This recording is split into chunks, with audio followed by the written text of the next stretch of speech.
Welcome back to the Scotti-BYTE channel, and this is Scott.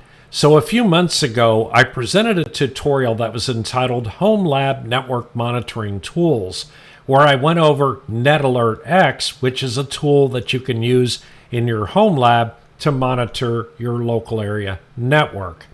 And in the process of doing that presentation, I also reviewed two other tools, one called AppRise and another called Notifier, which are notification systems that are self-hosted and can send notifications based on events inside of your network. So today, we're going to shift gears just a little bit, and we're going to go over another self-hosted app called Mind, and it is a reminder app that can send push notifications to your various devices. And this is a very flexible system because it can send notifications to up to 80 different platforms and application devices using that AppRise library. So the difference with Mind is that Mind allows you to set up a scheduled notification based on a particular day, time, week, or even year. So with that in mind, let's go learn how to install and use Mind. We're going to install Mind as an Incus OCI container since I've covered a lot of Incus OCI container installations recently. And if you're not familiar with Incus, you want to go ahead and watch my video, Incus Containers Step by Step, to learn how to install an Incus server.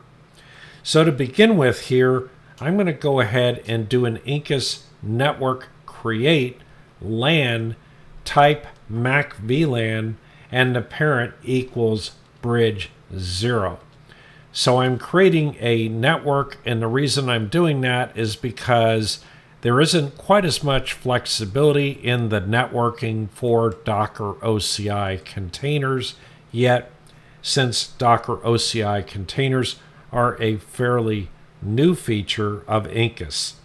The next step I want to do is an Incus storage volume create default. That means I'm creating a storage volume to store data inside of the default storage pool, and I'm calling that volume mind-data. And then after I do that, if you have not watched any of my videos so far on how we do Docker OCI containers, you're going to want to make sure and add the remote Docker key for the Docker source with an Incus remote add that you see here, but I've already done that on this particular system. It's noteworthy to point out that you must run at least Docker version 6.3 in order to have OCI container support. So in order to create the container, I'm doing an Incus create docker mrcas/mind, which is the name of the author and the application over on Docker Hub, and I'm getting the latest tag.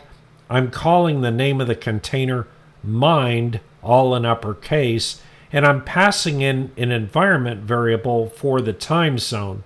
Since this application is going to work on scheduling things, we want to make sure and have the container aware of your local time zone.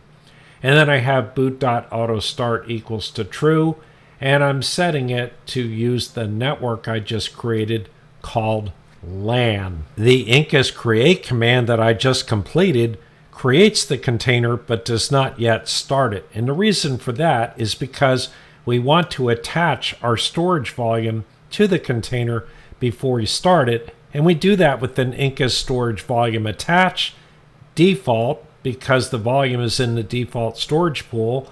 Mind-data is the name of the storage volume, and then Mind is the name of the container, and then the folder that we want to store the persistent data for is located in /app/db. And now at this point, we can go ahead and start the container with the command Incus start mind. Since the mind container is on the main LAN, we want to do an Incus list to find out what its address is. And you can see here that mind is running at 172.16.1.198. If I head up to my web browser and type in that address and follow it by a :8080, since Mind uses port 8080, and I hit enter, it brings up the login interface for the Mind application. The first thing that I'm going to want to do is click on or create an account since I don't have a current login, and I'm going to go ahead and type in Scott and then type in a password. And now I have an account created and I am logged into it. So the very first step that we have to do when we use Mind is to create a notification server first. So I'm going to click on create a notification service and then click on plus to list the providers.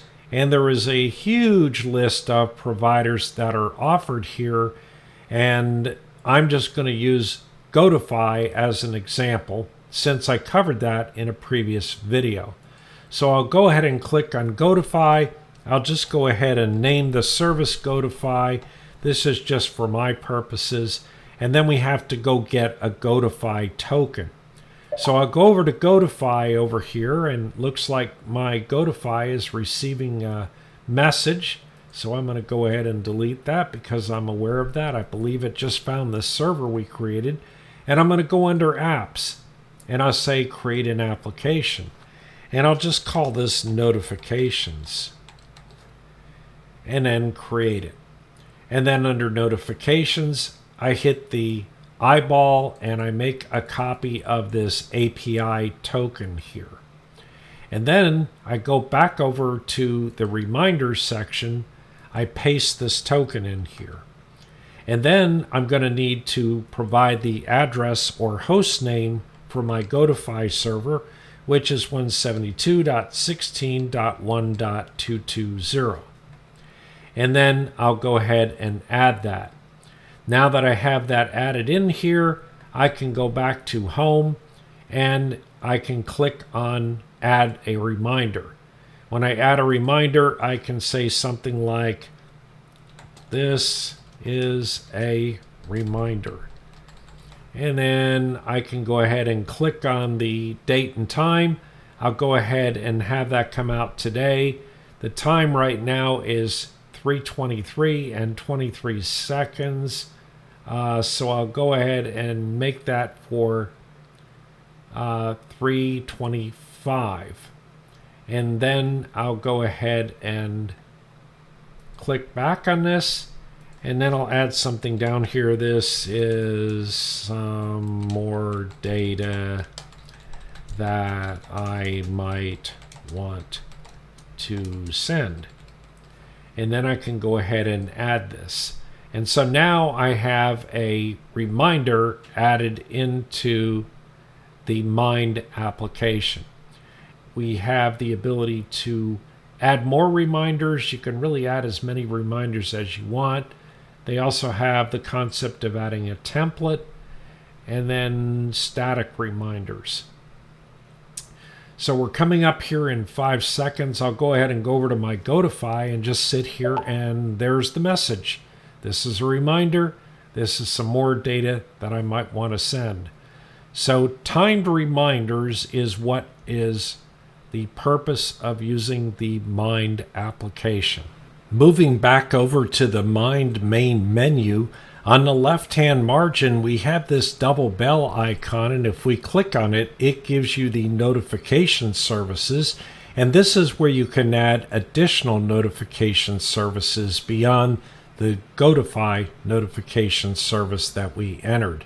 And then further down here, we have the settings menu, and the settings menu will allow you to change your locale in terms of here I can go to English US as an example, And then if I have more than one notification service, I can list that one as being the default. I can also change my password here, and then we have an option to go to the documentation, to report issues, or to donate to them. And then they have a Discord server also to communicate with them. And then if we go back to the main menu here, when we add a new notification, we added a reminder. You can also add a static reminder. A static reminder is one that you add and then it stays in here, and you can just deploy that reminder anytime you want. I suppose that's mainly for testing, so that's kind of like your non-scheduled reminder. And then finally, we have the templates area.